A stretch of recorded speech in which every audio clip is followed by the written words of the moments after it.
మీరు diabetes sugar వ్యాధి నుంచి బాధపడుతున్నారా? ఈ షుగర్ వ్యాధిలో ఏంటంటేనండి, నేను చాలామంది కేసెస్ చెప్తుంటాను.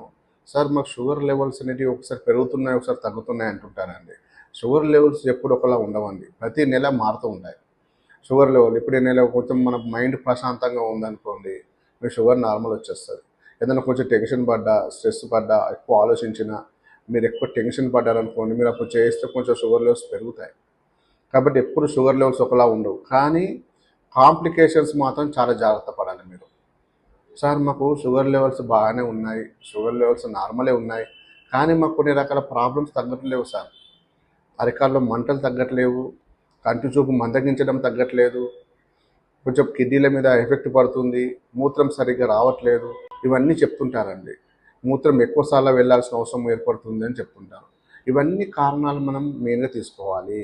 షుగర్ లెవెల్స్ ఎప్పుడు ఒకలా ఉండవు కాబట్టి మన హోమియోపతి మందులతో ఏం చేస్తామంటేనండి, మీ షుగర్ లెవెల్స్తో పాటు మన కాంప్లికేషన్స్ కూడా మనకి మందిస్తాం.